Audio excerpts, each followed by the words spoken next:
ਅੱਛਾ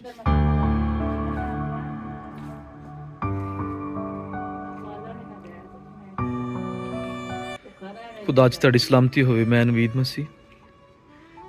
ਇਹ ਨੌਜਵਾਨ ਲੜਕਾ ਹੈ ਆਦਿਲ ਹੈਂ। ਪਹਿਲੇ ਇੱਕ ਦਿਨ ਅਸੀਂ ਆਏ ਸਾਂ ਤੇ ਅੱਗੇ ਨਾਲੋਂ ਤੇ ਕੁਛ ਹੋਸ਼ ਸੀਗਾ। ਸਾਡੇ ਗਰੀਬਾਂ ਦਾ ਇਹ ਕਿਚਨ ਹੁੰਦਾ ਜੀ। ਇਹ ਲੱਕੜੀਆਂ ਜਲਾ ਕੇ ਤੇ ਆਪਣਾ ਗੁਜ਼ਾਰਾ ਕਰਦਾ। ਤੇ ਮੈਂ ਪੁੱਛ ਰਿਹਾ ਸਾਂ ਬਾਜੀ ਨੂੰ ਕਿ ਅੱਜ ਕੀ ਪਕਾਇਆ, ਤੇ ਕਹਿ ਰਹੇ ਨੇ ਜੀ ਕੁਛ ਨਹੀਂ ਬਣਾਇਆ ਹੈ। ਇਹਨੂੰ ਹਸਪੀਟਲ ਲੈ ਕੇ ਜਾ ਰਹੇ ਹੋ ਤੇ ਕੀ ਕਹਿੰਦੇ ਨੇ ਉਹ ਅੱਗੇ? ਦੂਸਰੀ ਗੱਲ ਕੋਈ ਹੋਈ ਕਿਸੇ ਨਾਲ? ਦਵਾਈ ਦੇ ਕੇ ਛੁੱਟੀ ਦੇ ਦਿੰਦੇ। ਬਸ ਇਹੀ ਗੱਲ। ਹਾਂਜੀ, ਨਾ ਕੰਮ ਹੁੰਦਾ, ਸਿਰ ਦਰਦ। ਸਿਰ 'ਚ ਦਰਦ ਹੁੰਦੀ ਹੈ? ਹਾਂਜੀ।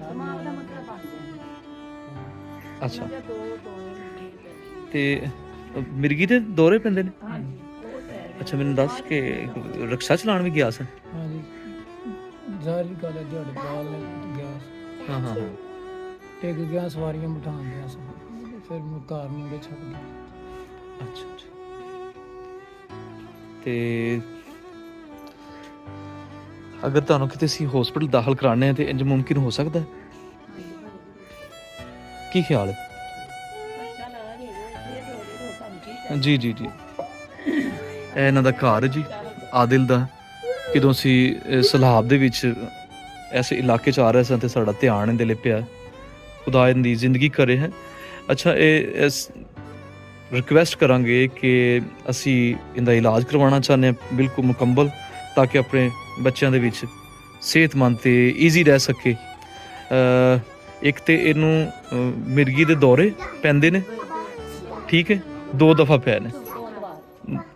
ਦੋ ਸੰਡੇ ਵਾਲੇ ਦਿਨ ਹੀ ਪੈਂਦੇ ਨੇ? ਹਾਂਜੀ, 8 ਦਿਨਾਂ ਬਾਅਦ।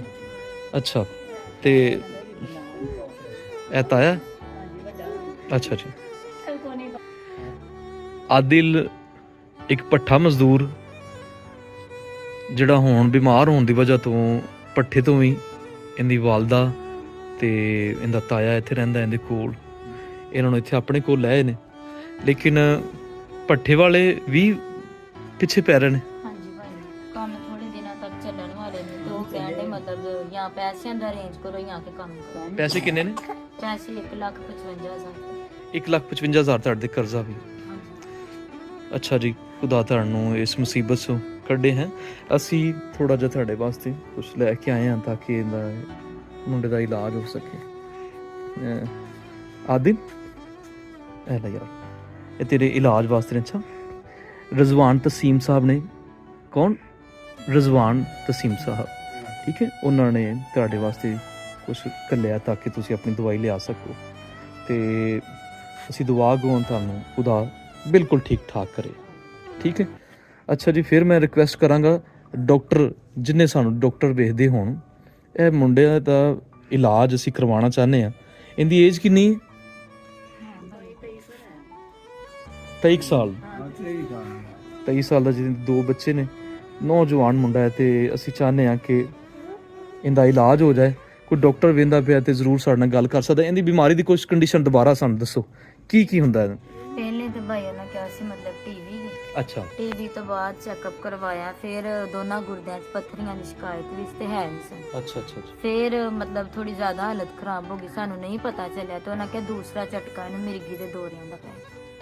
3-4 ਬਿਮਾਰੀਆਂ ਇਕੱਠੇ? ਹਾਂਜੀ ਹਾਂਜੀ। ਅੱਛਾ ਅੱਛਾ ਅੱਛਾ। ਚਲੋ ਜੀ, ਅਸੀਂ ਤੇ ਦੁਆ ਗਵਾਂ ਨੂੰ ਖੁਦਾ ਸ਼ਿਫਾ ਦੇਵੇ।